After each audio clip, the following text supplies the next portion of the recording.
Coming at you with another video. Basically, I wanted to discuss the auto brightness of the LG G5. Now, recently I was skimming through an Antech's recent review for the G5, and I learned that the device, of course, as we all know, is capable of achieving over 850 nits of brightness. And they were actually able to achieve about 105 nits, which is really great.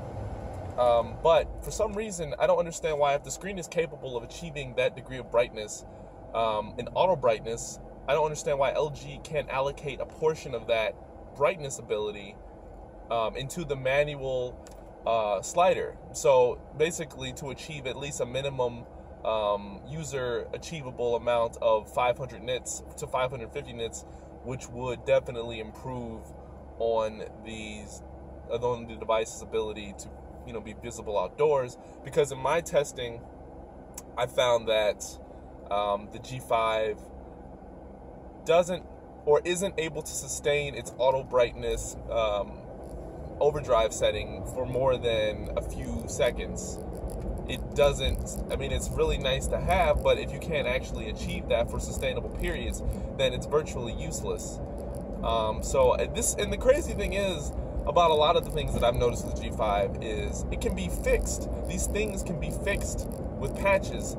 I've witnessed the Galaxy S7 receiving multiple updates over the last couple of weeks or months even, and the LG G5 has received very, very minor updates as though there's nothing really to be fixed. On my LG Tone and Phantoms, when I take a call and I pick it up via the Bluetooth and then I decline the call, if I go back into the device and try to listen to music or some other type of audio media,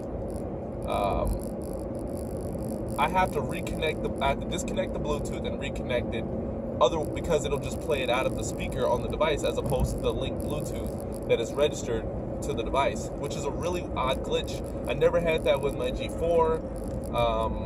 And this is, again, something that can be fixed with software. Also, other than that, those are some of the bigger gripes that I have with the G5. These are things that can easily be rectified, and I think that LG needs to step up to the plate and start pushing out some of these updates so that we as the user don't get the short end of the stick as far as the maximum capabilities of our device. Other than that, like I said, I've been very, very impressed with the device. It's a great phone. A lot of people have been giving it a lot of flack because of some of its design issues and whatnot, and I understand that.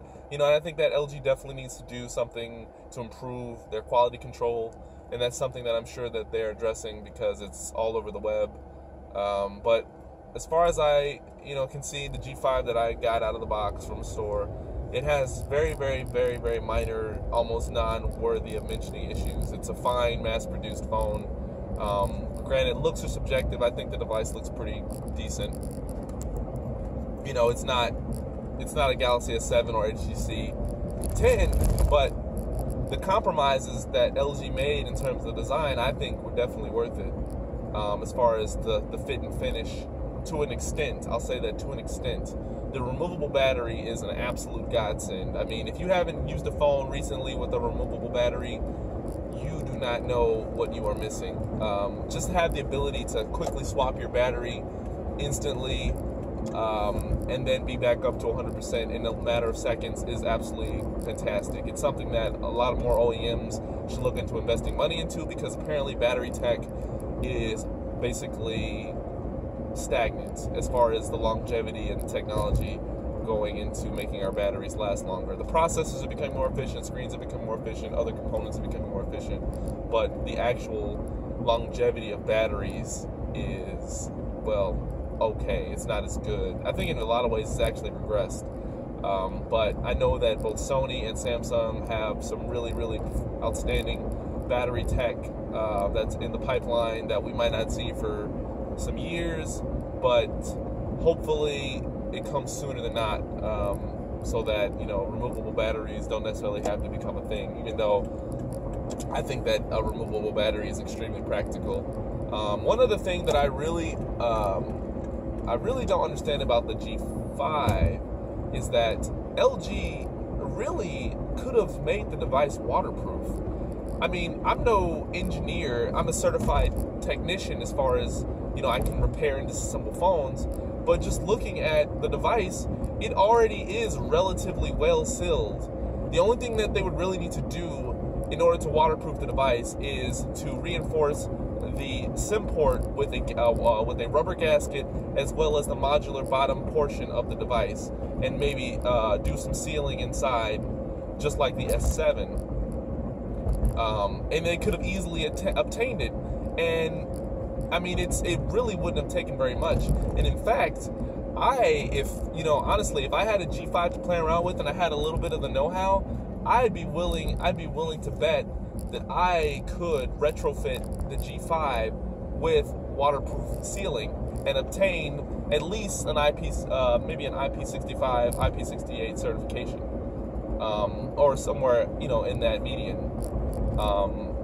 I'm definitely positive that they could have obtained that with a little bit more R&D if they would have made that a focus. Because, with the wide-angle lens and all that good stuff on the G5, it definitely has the capability to be a more ruggedized, like GoPro, versatile device, So I think that is something that LG definitely could have obtained, and I think that if they were to focus a little bit more of their resources in that aspect, that they could easily obtain it and be able to go toe-to-toe with the Galaxy S7. Other than that, I think this is a weekly vlog that I'm gonna do just to kind of get some ideas out there, just get some feedback from you guys, and see what you think about what I have to say. But other than that, from a user standpoint, I think the G5 is a very solid device. I've been using it since day one. I bought it the first day it came out, and I've loved it. I got my free additional battery charging cradle, as well as my micro USB to Type-C adapter for free, which was really awesome. A friend of mine even gave me a free waterproof, water-resistant, life-proof case, which I have yet to test out. So as far as that goes, I mean, I'm very pleased with the device. The camera is absolutely amazing. As we all know, the G5's camera still can hang with all of the 2016 hottest contenders, even though it is essentially the same sensor from last year. That just goes to show you, it's kind of a testament to the amount of polish that LG has put into their camera processing algorithms and their software. Another thing that I want to talk about, I just remembered this. Another thing, what is going on in this day and age where these high-end phone sensors cannot achieve 60 frame recording at 1080p? Can somebody please explain this to me? I don't understand. I really don't understand. It makes absolutely no sense why these devices cannot achieve 60 frames per second at this recording speed. I don't know. I don't know. And if somebody could bring clarity to me on this, I don't know. We look at the Nexus 6P sensor, right? The Nexus 6P sensor is capable of recording video at 720p at 240 frames. As we all know, the HTC 10 has virtually the same sensor as the Nexus 6P, but for some reason it can only achieve 720p at 120 frames. With a newer DSP, a newer chipset, I don't understand. And I know a lot of these things can be fixed with software updates. And if you want to parody your greatest contender or your greatest competition, to achieve something like that is not very difficult. I know it's not difficult. It's just a matter of programming the device to have the capability. And I know that, resources are strained at HTC maybe, and they don't necessarily have the manpower to go back and to do a lot of those drastic changes. But it's going to pay off in the long run when somebody goes to their phone and says, if that's something important to them, because I know a lot of people, value that higher fidelity that comes from faster frame rates. And if the phone is capable of doing it, why not do it?